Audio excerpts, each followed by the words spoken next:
मीराबाई का जब पालन पोषण यहाँ मेड़ता के अंदर हुआ था, दुद्धा जी जो थे भगवान कृष्ण के बहुत बड़े भक्त थे। किसके भक्त थे? तो घर में जैसा माहौल होता है वैसे बच्चे हो जाते हैं ना। अपने घर में शिव जी की पूजा हो रही है तो अपना शिव जी के प्रति अट्रैक्शन रहेगा, विष्णु की पूजा हो रही है विष्णु के प्रति। अब मीराबाई के घर में कृष्ण भगवान की पूजा हो रही थी, मीराबाई को कौन से भगवान अच्छे लगेंगे? कृष्ण। तो टाबर थी तभी अपने दादाजी के साथ में मंदिर में जाया करती थी। एक दिन दोनों मंदिर से पूजा करके दादा पोती बाहर निकल रहे थे और इतने में वहां से एक बारात निकल रही थी। बारात निकल रही थी तो राजा रुक गए, राजा दुदा जी राजा थे वहां के, रुक गए। बारात निकल जाए फिर चलेंगे अपने घोड़े वोड़े लेके। तो मीराबाई ने बच्ची थी तो स्वाभाविक उत्सुकता से पूछा कि ये इतने लोग क्यों इकट्ठे हो गए, ये क्या है आज भाई? तो उनका ये आज बारात जा रही है। किसकी बारात जा रही है? घोड़ी पे दूल्हा बैठ के जा रहा था। तो ये देखिए जो घोड़ी पे बैठा ये दूल्हा है। नए कपड़े क्यों पहन लिए इसने? इसकी शादी है आज। किससे होगी इसकी शादी? नाम बताया, वो फलाने जो दीदी है उनके साथ शादी होगी। यूं बच्ची ने पूछते पूछते पूछ लिया मेरी भी शादी होगी? तो कहा हाँ तेरी भी शादी करेंगे। मेरा दूल्हा कौन होगा?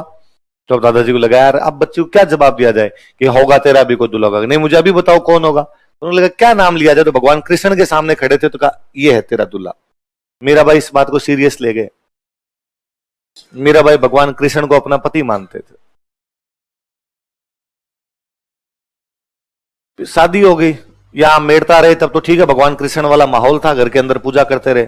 शादी करके जब मेवाड़ गए तो मेवाड़ वालों में तो भगवान कृष्ण का इतना था नहीं, वो एकलिंग नाथ की जय बोलने वाले लोग सारे के सारे वहां पे। पर मीराबाई ने जाके भोजराज जी को कहा, अपने पति भोजराज जी कहा कि भाई देखो मेरा सांसारिक दिन दुनिया में कोई लेना देना नहीं है, मेरा इस संसार में कोई मन भी नहीं लगता है, मेरा एकमात्र मन लगता है तो कृष्ण की भक्ति में लगता है। मेरो तो गिरधर गोपाल दूसरों ना कोई। तो मैं ये कृष्ण भक्ति करना चाहती हूँ। क्योंकि अब संसार में जन्म लिया एक मानव के रूप में आई हूं, इसलिए शादी ब्याह ये सब काम भी करना ही है। लेकिन फिर भी ये कोई गृहस्थी मेरे संसार में मेरा कोई है नहीं विश्वास ज्यादा। भोजराज बहुत भले आदमी थे, भोजराज जी ने कहा कोई दिक्कत नहीं, आप तो अपने भगवान की भक्ति किया करो, आपको इन सांसारिक चीजों में पड़ने की भी आवश्यकता नहीं। तो उन्होंने खूब सपोर्ट किया मीराबाई को। इवन कहते हैं कि भोजराज का साथ वाले दोस्तों ने यूं कहना शुरू कर दिया कि यार भोजराज तुम्हारी जो पत्नी है वो तुमसे तो कम प्यार करती है और भगवान कृष्ण से ज्यादा प्यार करती है। पत्नी अपने पति को प्यार करे पर वो तो यार भगवान कृष्ण को प्यार करती है। भोजराज जी ने दिन उसके कहा कि यार तुम ये भी तो देखो कि मेरी पत्नी से प्रेम के मामले में मेरी टक्कर डायरेक्ट भगवान कृष्ण से है। यदि मैं जीत गया तो भगवान कृष्ण को हरा जाऊंगा और हार गया तो भगवान ही तो जीते हैं। कोई आनिए बानिए से तो प्यार कर नहीं रही, डायरेक्ट भगवान कृष्ण से हो रहा है यार, अपने टक्कर उसको दे रहे हैं, इसके अंदर क्या बड़ी बात हो सकती है। तो अटूट ही प्रेम किया था उन्हें। तो राजस्थान की राधा कहते हैं, हम क्या कहते हैं? भोजराज जी की जल्दी डेथ हो जाती है, 1522-23 के आसपास में भोजराज जी की डेथ हो, सांगा से पहले ही भोजराज जी की डेथ हो गई। मध्यकालीन रीति रिवाज क्या कहते हैं कि मीराबाई को सती होना चाहिए, पर सांगा बहुत भले आदमी थे, सांगा ने कहा नहीं नहीं भाई भगवान की भक्त महिला है, किस बात की सती, आप अपने पूजा अर्चना में ध्यान दो, कोई दिक्कत नहीं है हमें।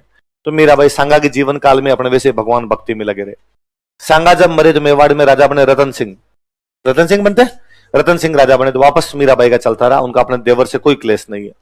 रतन सिंह के मरने के बाद उनके एक और देवर राजा बने विक्रमादित्य। कौन राजा बने? उस टाइम में थोड़ा लफड़ा होना शुरू हुआ। उन दिनों चित्तौड़ के अंदर एक संत आए हुए थे, रैदास। कौन से संत आए हुए थे?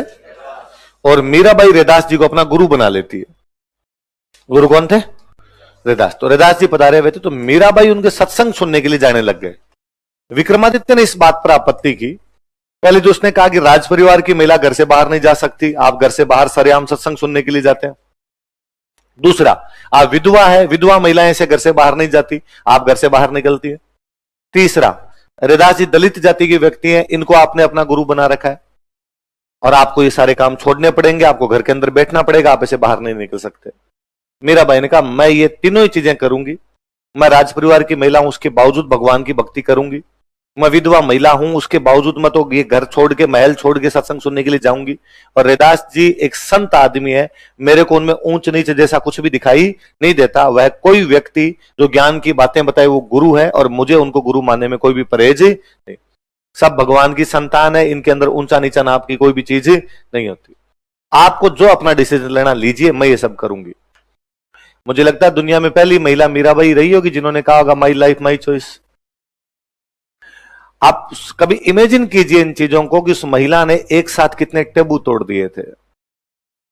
एक राजकुमारी के द्वारा ऐसा किया जाना, एक रानी के द्वारा ऐसा किया जाने वाला अपने आप में अनुकरणीय था कि ये वो समय था जब कहा जाता था ये था राजा। यदि वो रानी इस प्रकार से कर रही थी तो बाकी लोगों पे भले कमोबेश 5-10% लोगों पे असर पड़े, पर असर तो पड़ता है कि वो रानी होके जब रैदास जी को अपना गुरु बना सकती है, इसका मतलब समाज में ऊंच नीच नाम की कोई चीज नहीं। उनके पति नहीं है, उसके बावजूद यदि वो सत्संग में भाग लेती है, इसका मतलब पति की मृत्यु के बाद में जीवन समाप्त नहीं होता। वो यदि राजकुमारी होके भी इस प्रकार घर से बाहर निकलती है, इसका मतलब पर्दा प्रथा जैसी कोई भी चीज भी लोगों में जागरूकता आती है अपने आप। पर वहां विक्रमादित्य और उनके देवर भाभी के बीच में वहां क्लेश होने लगता है। फिर कई कहानियां पढ़ते हो कि उनको जहर देने की कोशिश की गई, सांप से डंक मरवाने की कोशिश की गई। फाइनली उनको लगा कि यहां पार पड़ेगी नहीं, डेली डेली की लड़ाई है, तो वापस अपने पीहर आ गए। पीहर कहां पे था? मेड़ता। मेड़ता में उनके भाई राजा बने हुए थे, जयमल। दुद्धा के बेटे हुए वीरमदेव, वीरमदेव का बेटा जयमल। जयमल वही जो चित्तौड़ के तीसरे साके में जयमल पत्ता पड़ता है, मेड़ता का राजा जयमल। जयमल का जन थे भाई। रतन सिंह की बेटी है मीरा, रतन सिंह के भाई है वीरमदेव, वीरमदेव का बेटा कौन है? जयमल। तो काका चाचा ताऊ के हो गए आपस में, एक की बेटी हो गई मीरा और एक का बेटा कौन हो गया? जयमल। यहां वापस जयमल के पास आ गए। जयमल खुद भगवान कृष्ण के बहुत बड़े भक्त थे। यहां कई दिन रहे और फिर एक दिन जयमल को कहा कि जयमल मुझे तीर्थ यात्रा करने के लिए जाना है, भगवान कृष्ण के जो बड़े बड़े केंद्र थे वहां जाना चाहती हूं मैं। वृंदावन जाऊं, मथुरा जाऊं, गोकुल जाऊं, द्वारका जाऊं। राजा की बहन किसी बात की इच्छा प्रकट करे, वो इच्छा पूरी ना हो, फिर किस बात की राजकुमारी? जयमल ने कहा ठीक है पधारिए आप, साथ में इन महिलाओं को और ले जाओ, थोड़ी बहुत ये भी तीर्थ यात्रा करके आ जाएगी। सेना भेज दी साथ में। यहां से बरसाना गए, मथुरा गए, वृंदावन गए। अरे जब वृंदावन गए तो यहां पर एक संत हुआ करते बहुत बड़े उस समय, रूप गोस्वामी जी महाराज। कौन थे? मीराबाई जब वहां पहुंचे मंदिर के अंदर तो कहा कि भाई रूप गोस्वामी जी महाराज को बुलाओ और पूजा करें यहां पर आगे। रूप गोस्वामी जी महाराज वहां पूजा अर्चना किया करते थे। रूप गोस्वामी जी महाराज ने उन दिनों में कसम खा रखी थी कि मैं किसी भी महिला का मुंह नहीं देखूंगा। तो वो सुबह सुबह पूजा करने जाते, तब पर्दा लगा के पूजा करते, चुपचाप अपने कमरे में आके बैठ जाते। फिर मंदिर में महिलाएं भले आ जाओ, पर वो कहते मैं जब तक पूजा करूं कोई भी महिला आनी नहीं चाहिए। मीराबाई गए तो मीराबाई ने कहा भाई रूप गोस्वामी जी को बुला के लाओ।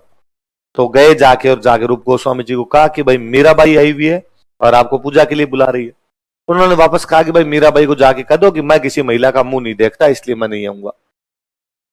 मीराबाई को आगे चले चपाटों ने कहा भाई नहीं आना चाहते। उन्होंने कहा रूप गोस्वामी जी को मेवाड़ की रानी आई है और मेड़ता की राजकुमारी आगे पूजा करे चुपचाप। और किस बात का क्या करें रूप गोस्वामी जी कि मैं महिला का मुंह नहीं देखता? तो उनको जाके और कहो कि मीराबाई ये मानती है कि दुनिया में मर्द है कि भगवान कृष्ण, बाकी सब लेडीज है। मीराबाई को और किसी में पुरुष नजर आता ही नहीं है, इसलिए रूप गोस्वामी जी मीराबाई के सामने आप भी महिला ही हो और चुपचाप आ जाओ यहाँ पे। उन्होंने जाके बाद में कहा कि उसका मानना है कि तुम तो खुद ही महिला ही हो और आगे पूजा कर लो। रूप गोस्वामी जी महाराज ने आगे दंडवत प्रणाम किया था कि किसी की नजरों में यही साबित हो जाए कि केवल भगवान कृष्ण ही है सब कुछ, बाकी में मुझे और कुछ दिखाई नहीं देता है, इससे बड़ी भक्ति तो और क्या होगी। बाद में मथुरा वृंदावन घूमते घूमते चले गए द्वारिका।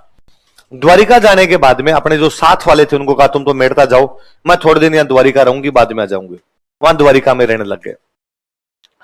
कई दिन जब हो गए तो जब मीराबाई नहीं आए, उस साल मेड़ता में बहुत भयंकर अकाल पड़ा। 1533-34 के आसपास की बातें, मेड़ता में भयंकर वाला अकाल पड़ गया। अकाल पड़ गया तो जयमल पंडित जी के पास गए किसी, और जयमल ने पंडित जी को जाकर कि पंडित जी अकाल पड़ गया, क्या कारण है, कोई तरीका तो बताओ, बरसात हो, लोगों की खेती नहीं होगी, किसान भूखे मर जाएंगे। पंडित जी ने जयमल को कहा कि जयमल जिस जगह को छोड़ के मीराबाई चली जाए वहां भगवान राजी कैसे होंगे? तो मीरा को वापस बुलाओ, भगवान वैसे ही राजी हो जाएंगे, बरसात वैसे ही हो जाएगी।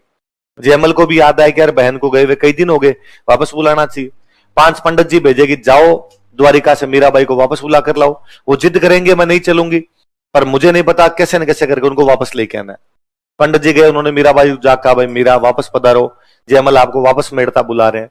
उन्होंने कहा कि नहीं, अब अंतिम समय नजदीक, अब ज्यादा जीऊंगी नहीं मैं, और मैं अब चाहती हूं कि भगवान कृष्ण के चरणों में मर जाऊं। तो आप वापस जाओ और आप वापस जाके जयमल को दो कि मीरा नहीं आ रही। उन्होंने कहा कि बिना आपको लिए वापस गए जयमल हमें नहीं टिकने देगा, इसलिए या तो आप चलो वरना हम तो खुद ही भूख हड़ताल पे बैठे हैं, आप मरोगे आपसे पहले हम मरेंगे। मीराबाई को लगा कि पंडित जी भूख हड़ताल पे बैठे मर गए तो ब्रह्म हत्या का पाप और लगेगा फालतू, ब्राह्मण मरने का पाप तो डायरेक्ट ही नरक में भेज देगा, क्या किया जाए। तो मीराबाई ने उन पंडित जी से कहा कि पंडित जी रुको तो एक बार, जब आप इस जिद पे आगे भूख हड़ताल की तो मैं चलने के लिए तैयार हूं, मैं एक बार भगवान कृष्ण के हाथ जोड़ के आती हूँ, फिर आपके साथ चल लूंगी। ऐसा कहा जाता है कि उन्होंने शायद जाके यही हाथ जोड़े थे कि सांवरिया मैं जाना चाहती नहीं, जाऊंगी नहीं तो पंडित जी यहाँ भूख हड़ताल करके मर जाएंगे, अब तू कोई रास्ता निकालता है तो निकाल ले। ऐसा माना जाता है कि भगवान कृष्ण की मूर्ति में मीराबाई मिल गई थी, भगवान कृष्ण ने अपनी मूर्ति में खींच लिया था कि मीराबाई की मृत्यु उस मूर्ति में विलीन होने से हुई थी। पता नहीं क्या हुआ होगा क्या नहीं हुआ होगा, पर कहते जब कई देर तक बाहर नहीं निकले तो पंडित जी ने और अंदर झांक के देखा तो बाकी पूरी मीराबाई उस मूर्ति में मिल गई थी, उनका दुपट्टा उस मूर्ति में सरकता हुआ जा रहा था। तो द्वारिका के रणछोड़ मंदिर में, कौन सा मंदिर है वो, भगवान कृष्ण की मूर्ति में कौन समा गई थी,